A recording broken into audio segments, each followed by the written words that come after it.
Dalam hal ini pidana bisa menyasar dua pihak, yaitu pihak yang diduga menentukan dan pihak yang menuduh secara tidak. Itu kalau satu aset aja misal kurang daftar sertifikat.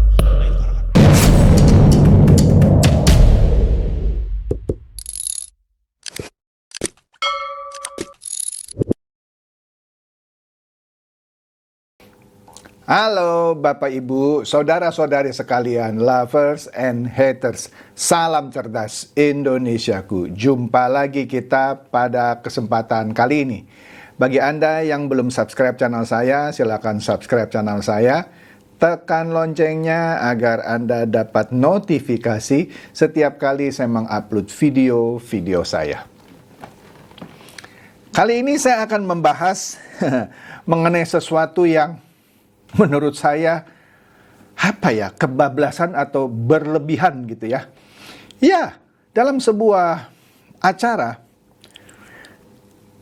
petinggi Komdigi, ya direktur apa gitu ya, ntar kita lihat ya beritanya.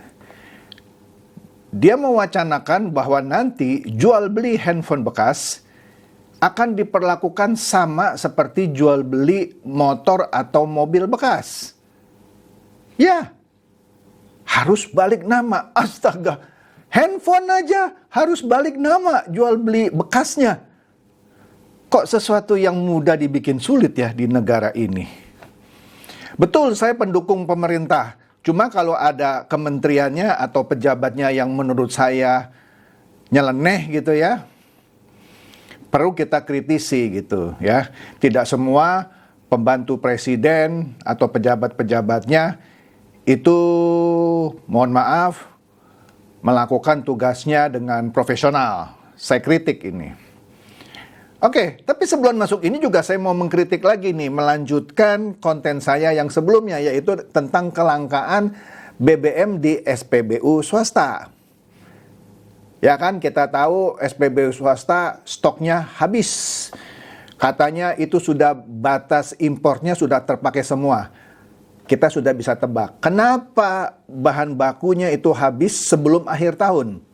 Karena jatahnya sampai Desember sudah habis impornya. Karena Pertamina sebelumnya kan ada problem kan, yang dioplos itu. Jadi orang banyak beli BBM non-subsidi ke SPBU swasta. Nah sekarang karena banyak yang beli di SPBU swasta, stoknya cepat habis. Dan mau impor lagi nggak boleh, karena kan kuotanya sudah sampai akhir tahun sudah terpakai katanya. Harus beli sama Pertamina. Ternyata yang Pertamina yang disuruh nyediakan base fuelnya itu, bahan baku bensinnya itu tidak cocok sama keperluan SPBU swasta. Singkatnya lah, karena ini bahan bakunya mengandung etanol, sedangkan SPBU swasta bahan bakunya tidak boleh mengandung etanol. Udah gitu aja, simpel ya. Oleh karena itu masih harus menunggu nih para SPBU swasta. Apakah satu, nunggu Pertamina import lagi dengan kadar etanol 0%, yang sekarang kan 3,5. Ya. Kementerian ESDM bilang, lah itu kan masih wajar karena batasnya maksimum 20 yang digariskan pemerintah. Kalau 3,5 oke deh gitu ya. Ya tapi bahan baku mereka maunya 0, memangnya selama ini 0 kan ya? Ya nggak bisa lah. Lagi pula misalnya ada yang biasanya menjual RON 95. Nah, Pertamina nggak punya RON 95. Jadi gimana?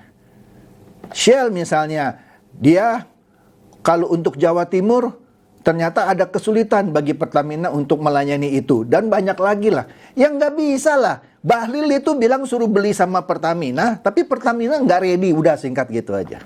Oke? Oleh karena itu, ini kita lihat ya, Detik Finance. Bahlil ini baru-baru ini digugat secara hukum. Sebentar lagi akan diadili dia. Menarik ya. Kenapa? Dia digugat gara-gara BBM swasta langka. Nah, oleh karena itu Pak Bahlil buka suara nih, kita lihat nih. Dia bilang, oke, saya menghargai proses hukum. Oke, dia bilang ya. Nah, gugatan itu dilayangkan oleh Tati Suryati, katanya ya. melalui kuasa hukumnya kantor hukum Bonyamin Saiman, CH Harno, dan Tatis Law Firm. Ya. Yang dituntut bukan hanya Bahlil, tapi juga Pertamina dan juga Shell Indonesia. Nah, ini menarik yang Shell Indonesia. Sebentar kita lihat ya. Nah, pertama katanya, kata si Pak Bonyamin ini ya, penggugat merupakan pengguna BBM jenis V-Power Nitro, persis seperti yang sering saya pakai. Ini RON-nya 98, ya. Nah, V-Power Nitro Plus ini adalah produk milik tergugat 3, yaitu Shell, oke? Shell. Nah, pada tanggal 14 September lalu, si penggugat bermaksud membeli BBM di SPBU BSD 1 dan BSD 2. Namun jenis V-Power Nitro yang plus ini yang biasa yang digunakan tidak tersedia. Ini ada salah ketik ya, ada kurang, mestinya tidak tersedia. Kemudian penggugat juga berusaha mencari BBM sejenis di SPBU lainnya, namun tidak juga tersedia. Dia maunya yang RON 98, yang V-Power Nitro Plus. Kemudian katanya akhirnya penggugat terpaksa menggunakan jenis yang tersedia, yaitu Shell Super yang RON-nya 92. Ya nggak ada, habis ya. Dia pakai yang, bukan dia pakai, sementara di beritanya ini terpaksa katanya. Terpaksa, ya karena nggak ada ya, mau nggak mau dia beli yang RON 92, yaitu Shell Super. Ya, berdasarkan pengakuan petugas SPBU Shell pastinya ya, yang melayani pengisian, jenis V-Power Nitro Plus sudah mencapai batas kuota yang diberikan oleh Bahlil. Sudah habis, nggak bisa impor lagi ya. Nggak salah petugasnya, dia bilang apa adanya. Kemudian, bahwa penggugat juga mencoba mendapatkan BBM jenis V-Power Nitro dengan RON yang 98 di SPBU sekitarnya, Alam Sutra hingga Bintaro, tetap tidak ada, ya. Nah, kalau di Bintaro memang nggak jual itu V-Power Nitro karena saya di Bintaro, ya. Akhirnya, karena nggak ada tuh ya, yang Nitro Plus ini terpaksa menggunakan jenis yaitu yang RON 92, yaitu Shell Super.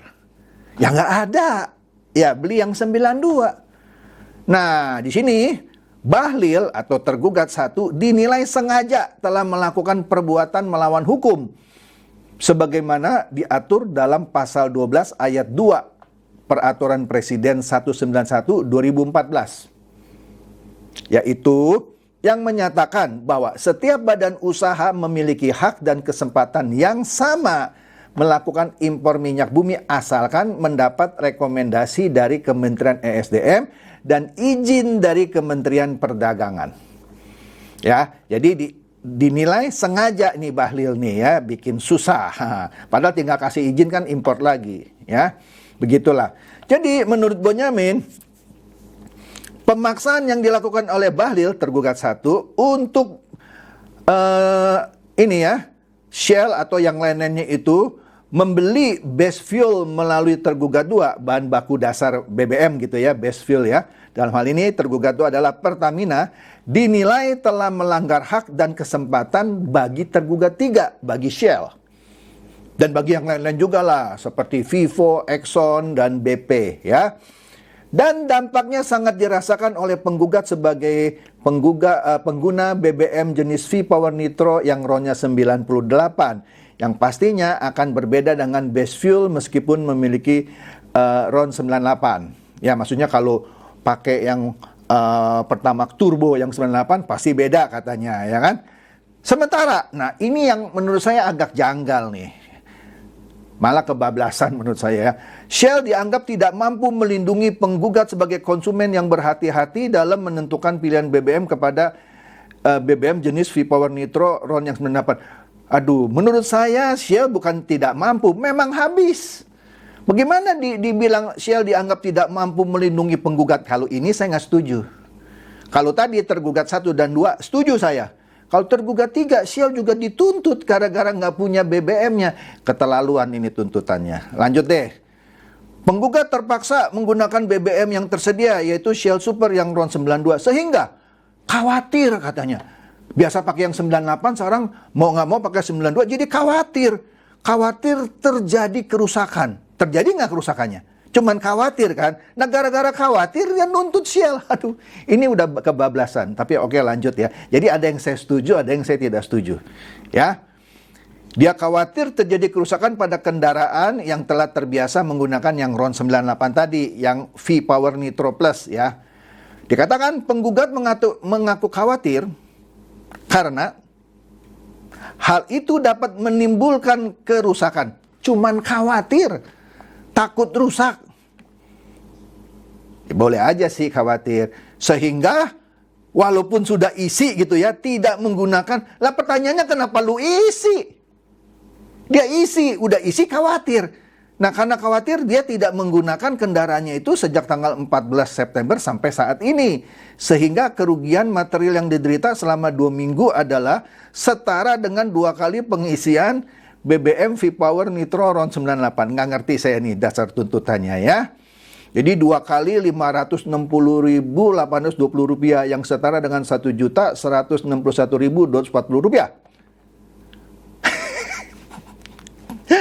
Penggugat juga mengalami kerugian imaterial karena merasa cemas dan was-was. Kalau cemas dan was-was kenapa lu isi pakai RON 92? Karena terpaksa menggunakan Shell Super RON 92. Ya jangan diisi dong. Kok udah lu isi lu tuntut. Ini sih kebablasan yang untuk tergugat 3 ya. Jadi kerugian imaterial pokoknya karena penggugat tidak bisa menggunakan kendaraan tersebut sesuai dengan nilai mobilnya adalah 500 juta. Jadi dia tuntut yang tadi Rp1.161.240 sama minta ganti rugi 500 juta, setengah miliar. Ini sih kebablasan. Tapi udahlah terserah dia lah ya. Tapi kalau ini dilayangkan, Shell harus menyewa pengacara melayani gugatan ini. Kasihan Shell ya. Udah stoknya habis, konsumennya sendiri yang mau digugat. Padahal belum tentu rusak ya. Udah deh, capek deh. Nah, akhirnya Bahlil didesak hibahkan kuota impor BBM Pertamina ke SPBU swasta. Pertamina mau taruhan sama saya, dia pasti nggak punya kuota impor. Bebas Pertamina. Ya nggak mungkin lah masa Pertamina dibatasi. Kamu 1 tahun hanya boleh impor sekian. Pertanyaan saya, kalau Pertamina kehabisan kuotanya, mau beli di mana lagi? Iyalah, kasihlah izin untuk langsung ngimpor. Sekarang nunggu katanya pengiriman kedua. Nanti kalau pengiriman kedua masih ada etanolnya gimana? Nah, capek deh. Oke deh, sekarang kita ngomong yang soal jual beli handphone bekas nih ya. Menarik itu, kita tinggalin dulu tuh yang soal gugatan terhadap Bahlil, Pertamina, dan Shell. Ini menarik. Nah ini yang tadi saya di awal sebut. Komdigi sebut jual beli HP bekas bakal mirip motor ya sekaligus mobil daya. Ada balik namanya. Padahal jual handphone aja ada balik nama. Astaga. Ya. Nah, ada wacana yang diungkapkan oleh Kementerian Komdigi bahwa jual beli HP bekas akan seperti transaksi sepeda motor bekas. Yaitu ada balik nama. Supaya apa? Supaya tidak ada penyalahgunaan identitas katanya. Ini lucu nih ya. Kita lanjut dulu ya. Pernyataan ini disampaikan oleh, catat nih namanya nih ya, Adis Alifiawan. Adis Alifiawan yang merupakan Direktur Penataan Spektrum Frekuensi Radio Orbit Satelit dan Standarisasi Infrastruktur Digital Komdigi. Panjang banget nih ya title-nya ya. Oke deh. Diutarakannya pada acara diskusi publik akademik, yaitu tentang perlindungan konsumen digital melalui pemblokiran email dari ponsel yang hilang atau dicuri, yang digelar di Sekolah Teknik Elektro dan Informatika ITB Senin lalu. Nah, katanya HP second itu kita harapkan nanti juga jelas seperti kita jual beli motor katanya ya. Ada balik namanya, ada identitasnya. Widih, nanti HP itu kayak ada BPKB kali ya, atau ada STNK gitu ya. Astaga. Aduh, oke. Adis juga bilang bahwa Ketika HP beralih dari nama A menjadi B, ya, ini harus harus pakai balik nama supaya menghindari penyalahgunaan identitas. Nggak ngerti saya. Menyalahgunakan identitas apa? Sekarang saya mau tanya, kalau handphone orang hilang, ya, terus kan ketemu nih atau hilang atau dijamret, ya, terus dipakai sama penjamret, bagaimana balik namanya? Oke deh, lanjut dulu dah. Saat dihubungi lebih lanjut, Adis mengatakan bahwa langkah ini masih berkaitan dengan wacana pemblokiran email hasil email dari HP curian, maksudnya email HP hasil curian. Ada wacana memang ini bagus ya, kalau handphone kita dicuri, ya, selama kita ingat emailnya, makanya ketika beli handphone itu ada boxnya, ada emailnya tuh nomornya ya. Anda tinggal lapor, tapi sekarang belum nih ya. Nanti HP Anda akan diblokir. Pencuri itu tidak bisa pakai. Dia jual bekas ke toko manapun, ketika Anda blokir email itu, handphone itu tidak berfungsi. Bagus sih, bagus ya. Cuman yang balik nama itu lucu deh ya. Lanjut. Jadi, nah ini juga menarik. Wacana itu mau melakukan pemblokiran, tapi layanan pemblokiran email ini sifatnya opsional. Artinya tidak semua orang wajib mengikuti layanan ini. Artinya, kalaupun nanti ada fasilitas pemblokiran email, saya nggak mau pusing lah, hilang aja lah, sono lah. Udah jelek juga gitu ya. Nah, jadi opsional. Boleh dipakai, boleh enggak. Ya setuju saya. Ya kalau ini setuju. Nah, tapi kalau orang ketakutan karena handphonenya mahal nih, handphonenya 15 juta. Ya dia pakailah fasilitas ini. Itu pun nanti, belum sekarang. Jadi, mekanisme pemblokiran dilakukan mandiri oleh pemilik ponsel. Pemilik ponsel dapat mendaftarkan perangkatnya secara online, kemudian sistem akan melakukan verifikasi. Nah, kalau dia sudah melakukan itu, maka dia telah terdaftar untuk layanan blokir email. Ya, kalau ponselnya hilang atau dicuri. Contohnya gini deh, saya beli handphone, emailnya saya daftarin. Kemudian ketika handphone saya hilang atau dicuri, saya tinggal blokir. Seperti misalnya saya blokir kartu kredit, sehingga kartu kreditnya nggak bisa dipakai, atau kartu ATM. Bagus, ya. Tapi itu pun opsional, boleh dipakai atau boleh tidak.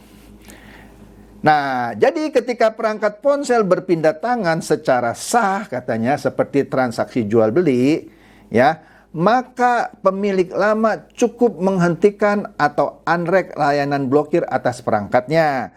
Jadi misalkan saya sudah daftarkan nih emailnya, yang mana saya punya hak untuk memblokir kalau itu hilang. Tapi kalau saya jual, ya, pemilik lama cukup menghentikan sehingga sekarang pemiliknya yang baru, kira-kira begitu, ya. Sehingga pemilik baru dapat melakukan registrasi pemblokiran email itu karena dia adalah pemilik baru, ya. Jadi katanya layanan ini memberikan kepastian bahwa perangkat legal tetap bisa dipakai. Sementara perangkat hasil tindak pidana bisa dicegah peredarannya. Kalau ini yang dimaksud, tidak perlu balik nama. Iyalah, tidak perlu balik nama. Cuman kalau dijual, yang jual itu harus lepas blokir dulu. Ya dong. Nah, saya mau jual nih ke toko handphone. Nah, pembelinya si toko handphone itu akan bilang, "Pak, ini emailnya sekian, tolong dibatalkan dulu blokirnya karena kan mau berpindah tangan." Gitu dong. Ya kan? Sehingga kalau itu HP curian, si pencuri itu ketika menjual nggak bisa kan? Karena dia nggak tahu emailnya. Ya, kalaupun ada catatan di handphone itu, tidak semudah itu kalau itu sudah pernah didaftarkan. Oke? Jadi kalau cuman maksudnya itu, ya nggak usah pakai balik nama. Tinggal si pembelinya, si toko ini bilang, "Pak, Bapak pemilik asli, mungkin bisa minta kwitansinya, nomor emailnya, coba dibatalin dulu pendaftarannya. Nah, supaya karena saya mau jual lagi." Gitu, nggak usah balik nama. Nah, ini pun layanan untuk blokir email juga masih dalam tahap pengkajian dan penyempurnaan. Dan masih menerima masukan dari berbagai pihak pemangku kepentingan. Ya. Nanti implementasinya dilakukan bertahap setelah regulasi ditetapkan dan mekanisme teknis dipastikan telah matang. Nah, katanya juga pihaknya akan menguji dulu untuk meminimalkan potensi resiko yang dapat merugikan masyarakat. Lah, blokir email aja masing wacana, ini udah ngomong balik nama. Astaga. Nangkep ya? Nah, nggak lama kemudian, kapan ini? Sabtu lalu. Kemarin. Iya ini, kemarin. Sabtu 4 Oktober. Dibantah itu pernyataan Pak Adis itu yang tadi direktur yang namanya panjang itu direktur bla bla bla, dibantah oleh kementeriannya sendiri. Ya kan? Baca itu Detiknet. Komdigi bantah wacanakan sistem balik nama HP seperti kendaraan bermotor. Padahal beberapa hari yang lalu kenceng banget ngomongnya, harus balik nama. Sekarang dibilang dibantahkan. Nah, Komdigi membantah ada wacana penerapan sistem balik nama pada ponsel. Iya, memang keterlaluan lah. Jual beli ponsel mesti balik nama.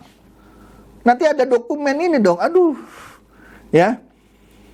Nah, sekarang yang ngomong ini atasannya, yaitu Dirjen Infrastruktur Digital Kementerian Komdigi yang namanya Wayan Tony Supriyanto. Dirjen itu atasannya Direktur Adis tadi ya. Dia menegaskan bahwa wacana terkait layanan pemblokiran dan pendaftaran ulang email bukanlah aturan balik nama seperti pada kendaraan bermotor. Setuju. Kalau cuma mau blokir email, nggak perlu balik nama. Kayak jual beli jual beli motor atau mobil bekas, nggak perlu. Itu cuma memblokir email supaya kalau HP saya hilang, saya blokir emailnya, orang nggak bisa pakai. Bukan balik nama. Jadi kata Pak Dirjen ini, dia meluruskan tidak benar jika Komdigi mewajibkan setiap ponsel memiliki tanda kepemilikan seperti BPKB motor ya. Nah, pemblokiran email juga sifatnya sukarela. Ya. Ngerti ya? Tapi bukan hoax dong, itu direktur lu yang salah ngomong. Ya. Nah, dengan email masyarakat email memang sih sudah pasti ada. Maksudnya dengan fasilitas pemblokiran email yang diwacanakan belum sih, sekarang belum. Masyarakat bisa lebih tenang kalau ponsel hilang atau dicuri. Lu curi handphone gua ya, gua blokir email gua, nggak bisa pakai lu handphone gua. Betul, bagus itu. Ya. Tapi kalau handphonenya hilang, bukan dicuri, ya, sementara dia blokir, tapi begitu handphonenya ketemu, dia bisa buka blokirnya. Gitu, ya. Artinya ini bukan beban seperti balik nama. Astaga. Ya. Ini pun masih wacana. Nah, kemudian koreksinya katanya, direktur kami yang tadi Pak Adis menyampaikan hal ini dalam forum diskusi akademik ITB, tujuannya untuk mendengar masukan dari para akademisi, praktisi, dan masyarakat sebelum ada keputusan lebih lanjut. Bagus, tapi kan udah ngomongin seperti balik nama. Ya udahlah, pokoknya salah ngomong lah ya.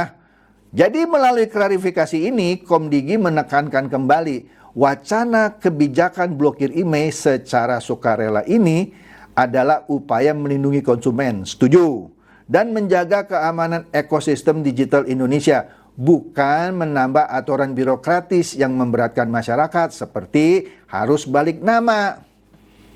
Jelas ya, ini klarifikasinya. Jadi tidak ada balik-balik nama, yang ada adalah proses pemblokiran email. Ya, dikatakan bahwa sebelumnya ya Pak Adis Alifiawan yang Direktur Penataan Spektrum Frekuensi Radio Orbit Satelit dan Standarisasi Infrastruktur Digital Komdigi kan sempat mengatakan jual beli ponsel bekas nantinya akan seperti transaksi sepeda motor bekas. Yakni ada balik nama kepemilikan. Yang ngomong kan direkturnya, anak buahnya sendiri. Oke? Nah, Adis kan juga pernah bilang HP second itu nanti kita harapkan juga jelas seperti kita jual beli motor. Ada balik namanya. Dia yang ngomong. Dirjennya bilang enggak, dibantah, diklarifikasi. Jadi artinya Pak Adis ini salah ngomong. Pak Dirjen, kalau direkturnya salah ngomong lagi, ganti sama saya aja deh ya. Saya daftar. Oke deh ya. Aduh, dia bilang apa ini? Saat dihubungi lebih lanjut, Pak Adis ini nih dihubungi lanjut oleh para wartawan, Adis mengatakan bahwa langkah ini masih berkaitan dengan wacana pemblokiran email hasil curian.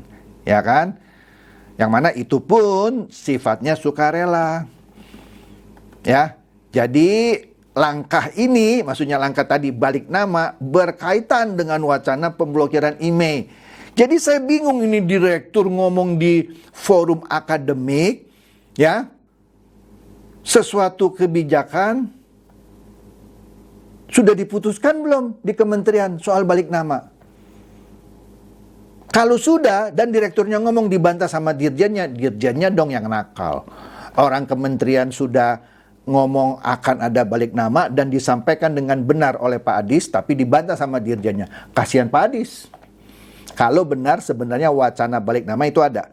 Tapi kalau wacana balik nama itu memang tidak ada dan direkturnya ini yang kebablasan ngomong, ya salah direkturnya.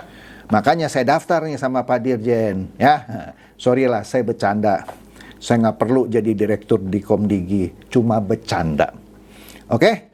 Itu saja dari saya, semoga ini mencerahkan dan mencerdaskan Anda semua. Silakan share video saya ini kepada teman-teman, sahabat atau kerabat supaya mereka tambah cerdas dan tercerahkan. Seperti biasa, terima kasih.